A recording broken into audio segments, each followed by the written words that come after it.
spirits comes to fight you, people that are fighting you, they will not even recognize that they are fighting you because of a spirit. They will think that they are just doing it for the sake of doing it.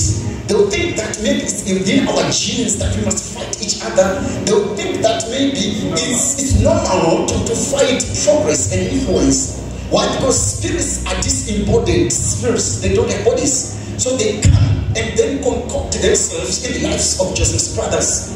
The Bible says Joseph was killed, and they captured an animal, killed an animal, took the jacket of many colors that his father Jacob had given unto him, and they mixed it with the blood. And the Bible says they went back home and they said unto Jacob, your son, whom you love the most, was killed and destroyed, decimated by the animals. So we only managed to retrieve his jacket. The Bible says Jacob cried.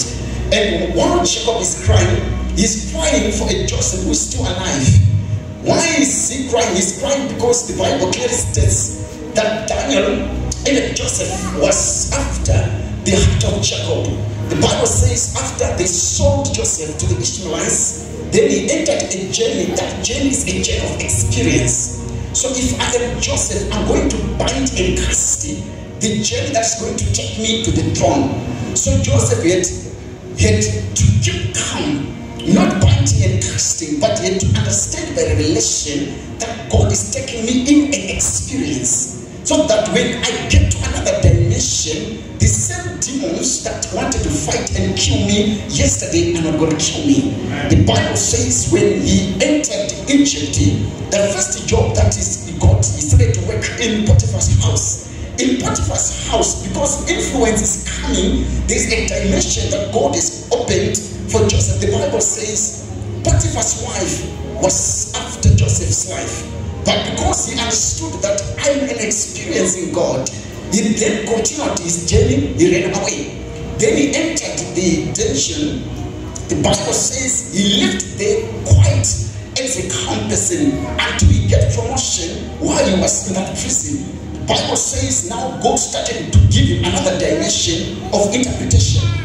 When he left home, he could dream. But this time around, while he's in a dungeon, in a place that you say this is Lodibar, a place of no communication, a place of no revelation, a place of no communion, and a place of no experience. But Joseph said that even though I'm in a prison, my spirit is not in prison. My body is in prison. So I'm going to expand my capacity and stamina while I'm in this prison.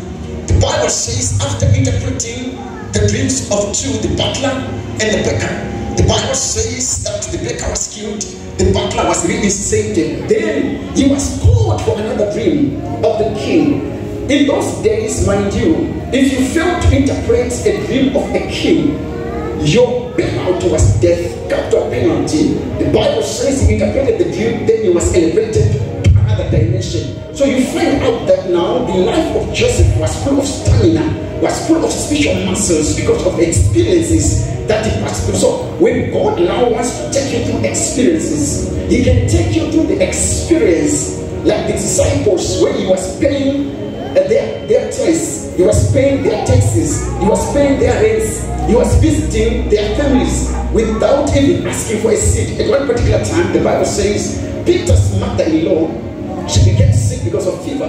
Jesus Christ went to the mother-in-law and he did not even demand for a seat.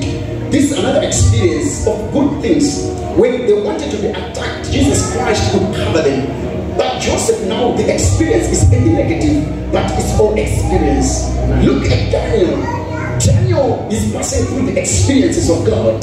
The Bible says when he was a boy entering Babylon, nobody attacked Daniel. No spirits conspired against Daniel. The Bible says everybody loved Daniel. The day he interpreted the dream of the king, the Bible says he was elevated politically. Now he's no longer a religious leader. He's not a political leader.